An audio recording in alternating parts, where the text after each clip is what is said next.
Bueno, buen día, buena tarde, buena noche, feliz madrugada. No sabemos en dónde nos están escuchando ni a qué hora, pero hoy estamos en un especial desde la Universidad Externado de Colombia. Vamos a estar promocionando los programas de maestría y aprovechamos para hacer una pequeña sesión del Tax Rap. Y hoy tenemos un invitado muy especial, es de la casa, abogado especialista en derecho tributario. Sebastián, una de sus grandes aficiones es el derecho penal. Y por eso pues vamos a hablar de delitos fiscales. Sebastián hace parte de la firma y pues hoy vamos a conversar de delitos fiscales. ¿Qué son esos delitos fiscales, Sebastián? Bueno, doctor Perdón, muchas gracias por la invitación. Es un gusto para mí estar aquí. Y bueno, los delitos fiscales son aquellos comportamientos de los contribuyentes, aquellas conductas en los cuales estos no solo se sustraen de su obligación especial con la Administración de Justicia, con sus deberes formales y sustanciales como contribuyentes, sino que también por las circunstancias particulares en las que se desenvuelve, en las que se materializa este comportamiento, estas se encuadran dentro de la descripción típica que ha previsto el legislador penal para estructurar un tipo penal en materia tributaria. En esa medida, si la conducta, además de ser típica, cumple con las cualificaciones necesarias para ser antijurídica y culpable, estaremos ante un delito tributario. Perfecto. Por favor, excúsenme los penalistas si incurren en alguna imprecisión, pero yo recuerdo en mis clases con el doctor Hernández Esquivel, no se me va a olvidar, en el segundo año, Sí. esos elementos para que podamos hablar de una conducta punible. Y entonces, hablemos brevemente de esos elementos. Digamos que es una conducta típica, antijurídica y culpable. Yo recuerdo que hay una tipicidad que es objetiva, una tipicidad que es subjetiva desde la perspectiva de si la conducta se realiza con dolo, culpa o preterintención, y que la antijuridicidad hace referencia al valor o al daño que se produce con ocasión de una conducta. Pero me gustaría que aterrizáramos en eso para después irnos a algunos tipos penales y ver las diferencias que existen en materia tributaria, particularmente frente a las sanciones. Pues está muy bien informado, doctor Perdomo, grosso modo, y pues son temas que dan para hablar horas, pero en grosso modo y muy en términos generales, la tipicidad radica precisamente en que la conducta se adecue a la descripción que ha establecido el legislador para que una conducta digamos, se encuadre dentro de un delito. En esa medida, por ejemplo, el tipo penal de homicidio establece que el que matare a otro incurrirá en prisión de tanto a tanto. En esa medida, como primer estadio del estudio de una conducta, se debe verificar precisamente que exista ese resultado, que es lo que exige el tipo penal. O en materia tributaria, la omisión de agente retenedor recaudador. Se debe verificar que efectivamente la conducta del agente, en este caso el agente recaudador o retenedor, efectivamente constituya una omisión de ese deber que la ley tributaria le ha asignado. En cuanto a la antijuridicidad, es una categoría que abarca diferentes aristas, pero grosso modo también hace referencia a lo que usted mencionaba, al tema del daño, que efectivamente la conducta típica se traduzca en una lesión al bien jurídico tutelado, que en el caso de los delitos tributarios es muy importante, me gustaría mencionarlo más adelante. Pero en esta instancia se estudia la lesividad de la conducta, el desvalor de la acción y el desvalor del resultado.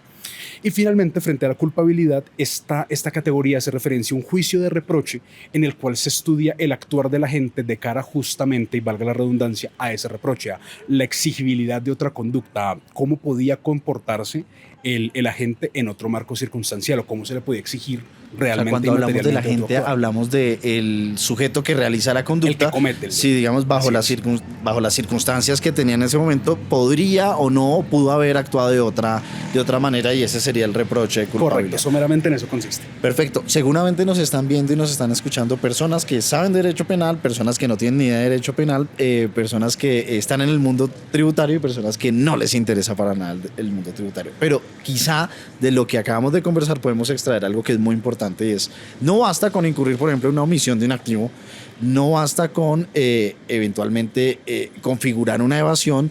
Es importante que, aparte de la descripción fáctica, de cumplir con la descripción fáctica, cumplir con el elemento subjetivo, y que exista además un reproche de antijuridicidad y de culpabilidad. Es decir, ¿los delitos fiscales exigen que se hagan a título de dolo? Muy buena pregunta. De hecho, eso es un elemento que me parece muy importante tenerlo en cuenta, porque aparte es un elemento común que cumplen todos los delitos en materia tributaria. Es importante explicar para este punto que en la legislación nacional nos regimos por un sistema numerus clausus en materia de delitos culposos. ¿Qué quiere decir esto para nuestros oyentes que no están tan familiarizados con el tema? En la legislación nacional, para que un delito pueda cometerse en modalidad culposa, es indispensable que el legislador haya previsto el referente normativo culposo. Poniéndolo en términos un poco más sencillos, una conducta puede cometerse de manera dolosa, culposa o preterintencional. El dolo consiste en la intención positiva de causar ese resultado antijurídico. Conocimiento. Le decían a uno de los profesores, conciencia y voluntad de realizar esa conducta. El que lo hace de malo, el que lo hace con la intención de causar el resultado. La culpa es más el que lo hace no de malo, sino de imprudente. El delito culposo es aquel que se conoce con conocimiento de la posibilidad o la previsibilidad del resultado antijurídico, pero no se tiene la intención positiva y directa de causar ese resultado. Y la preterintención es como el chavo, sin querer queriendo. Se tiene la intención de causar un resultado antijurídico, pero el resultado que materialmente se produce con la acción es más grave que aquel que se propuso el autor del delito. Digamos que ahí entra el ejemplo que uno le ponía en la clase, y es que quería provocarle una lesión. Ajá. Y terminó matando. Se le fue la mano y lo mató, exactamente. En esa medida, para que un delito, como mencionaba anteriormente, para que un delito pueda cometerse en una modalidad culposa, el legislador tiene que haber establecido una modalidad culposa del delito. Si no, no se puede cometer. Verbigracia el homicidio. El homicidio ha sido previsto en modalidad dolosa, culposa y preterintencional, lo que significa que en las tres modalidades puede estructurarse el delito. En materia tributaria, todos los delitos han sido previstos únicamente en modalidad culposa. En modalidad dolosa, perdón, escúchame la imprecisión. Solamente es posible cometer estos delitos con el conocimiento y la voluntad de causar el resultado antijurídico. En esa medida, si por ejemplo la fiscalía quisiera llevar a un eventual juicio, una condena o una omisión de un agente retenedor, es indispensable que logre demostrar que el autor, que el agente retenedor que omite esa obligación, lo hizo con conocimiento de la omisión y con la voluntad de causar ese resultado antijurídico. Y, contrario sensu, si quisiera imputar, por ejemplo, una defraudación tributaria o una omisión de activos e inclusión de pasivos inexistentes de manera culposa o preterintencional, la conducta derivaría necesariamente en su atipicidad por la falta de ese elemento subjetivo necesario que usted menciona. Muy bien, o sea, podríamos decir que en materia penal, la carga de la prueba está en manos de la fiscalía y en ese sentido de probar que la conducta se hizo a título de dolo, es decir, con conciencia y voluntad.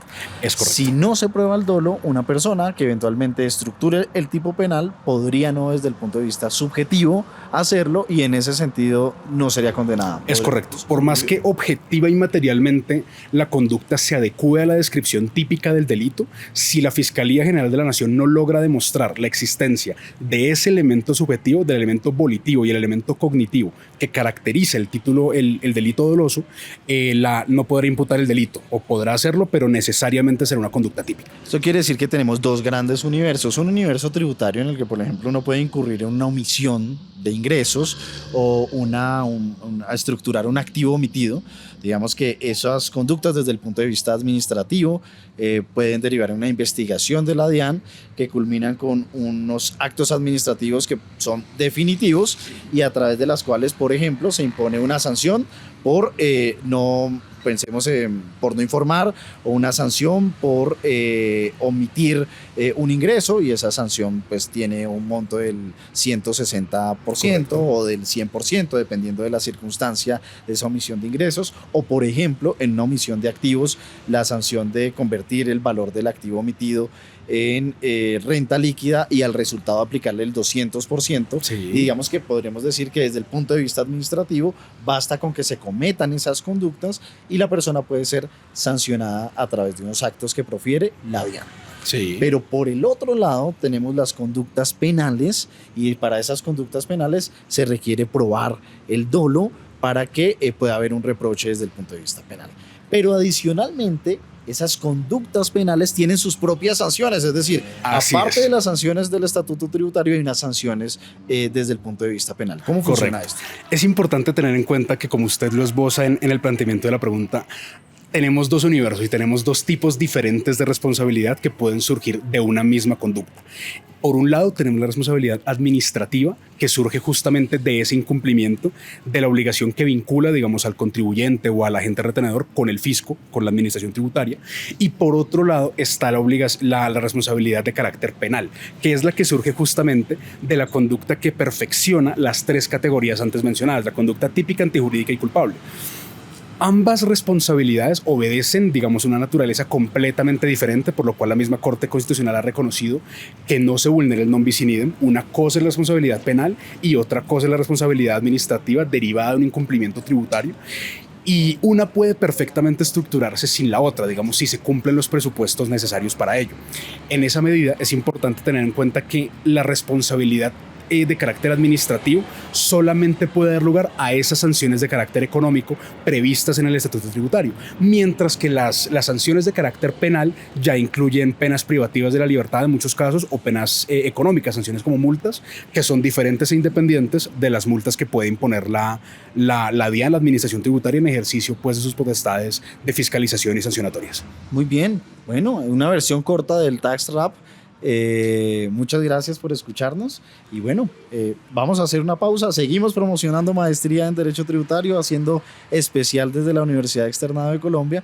Vamos a hablar ahora con nuestros profes y volvemos más tarde con nuestro Tax Rap. A ustedes muchas gracias por estar conectados.